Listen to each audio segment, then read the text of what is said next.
What's up, football fans? We are less than 30 days now away from the release of College Football 25. We're still waiting for some of the deep dive information to come out, so I thought I'd take this time to put together a video talking about some of my favorite players from the old games. I want to give a special shout out to my brother Will for helping me compile this list. Drop a comment below and let me know who you guys remember using and who were your favorites, favorite teams, favorite players, and all that.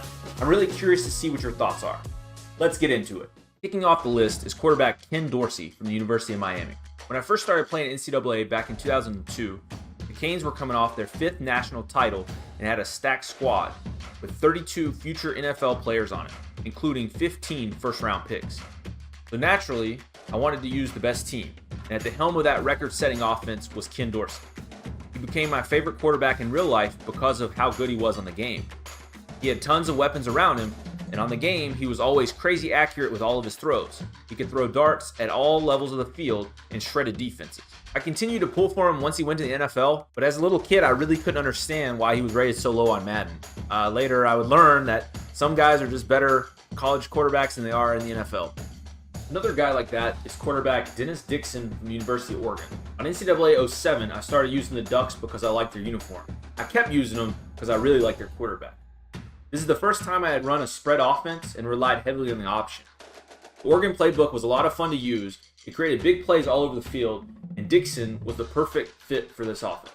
His dynamic running ability made him a threat to break huge runs and score easy touchdowns on bootleg keepers. He was the prototype that I would try to replicate in the following years with guys like Terrell Pryor, RG3, and Denard Robinson. Even though he would only see action in 4 NFL games across his career, he was still a lot of fun to use in Madden. Sticking with Oregon, I have running back LaMichael James. I want to give a shout out to my boy Wes for this one. This was a name I had not heard in a long time. I'm not really sure how I could forget about him. He was a walking highlight reel in his days in Eugene. Few players could match his electric speed. Every time he touched the ball, he had a chance to go to the house with it. If you chose to put him out there as a returner, your offense wouldn't see the field because he would score on all the kick returns and punt returns. Your quarterback would essentially get no stats at all. On NCAA 11 and 12, Barry Sanders' single-season rushing touchdown record didn't stand a chance. If you were using LaMichael James on an Oregon dynasty, you'd break the record and still have like 4 games left. Moving on to Boise State running back Ian Johnson.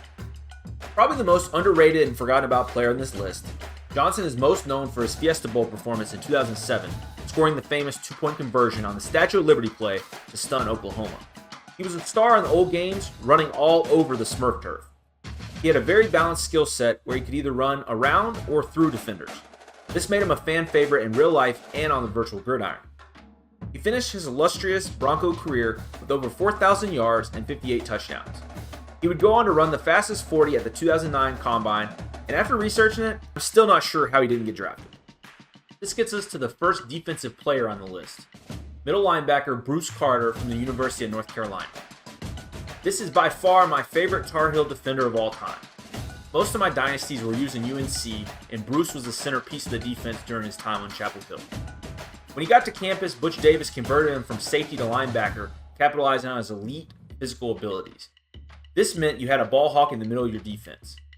If you've never heard of Bruce Carter, think of a Ryan Shazier type guy that is the perfect user locking down the middle third. Random crazy stat, he ended his Carolina career with 7 blocked kicks, which is a testament to his insane athleticism. Speaking of athletes, we have wide receiver Percy Harvin from the University of Florida. The Gator's Swiss Army knife was the definition of a speed demon. It didn't matter how you got him the ball, he was going to take it to the house. It also didn't hurt that he played on one of the most talented college teams of all time. On NCAA 09, their offense had a 96 rating, which was good for the top 5 in the entire game.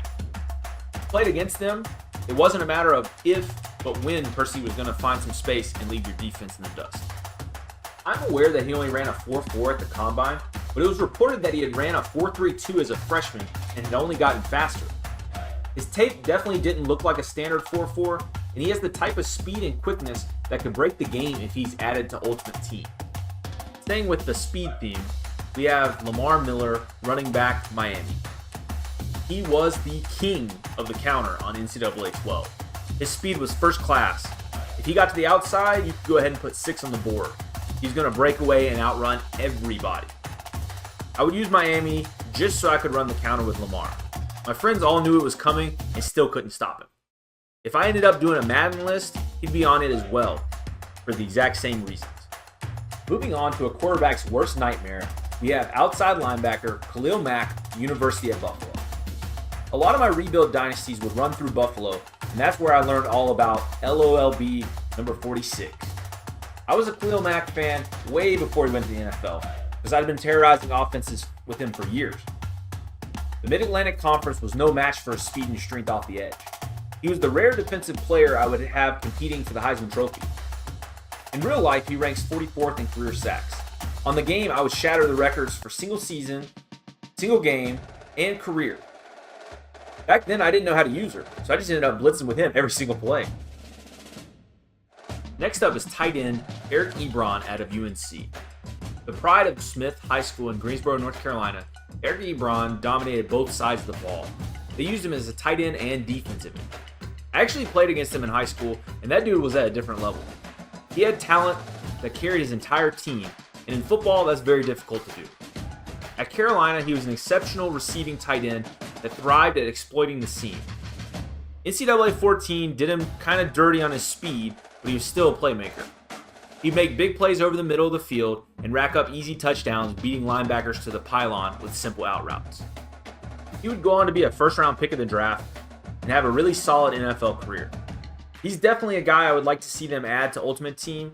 Kind of underrated, but somebody who definitely could add a lot as a receiving tight end and help stretch the field. The last entry on this list is a package deal. We got Mike Evans and Johnny Manziel, Texas A&M. You simulate any season on NCAA 14, it's a safe bet that Johnny Manziel is going to win the Heisman. You better believe Mike Evans is going to play a huge part of that.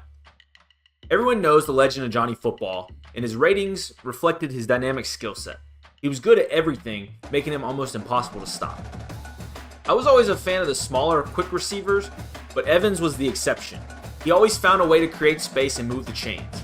He was a big body receiver that won every jump ball, making him a red zone machine. The offensive coordinator job with the Aggies was very appealing on NCAA 14, allowing you to break all the offensive records with ease. The only real challenge was convincing them both to stay all 4 years. There you have it, guys. That's my trip down memory lane. I really hope that brought back some good college football memories for all of you.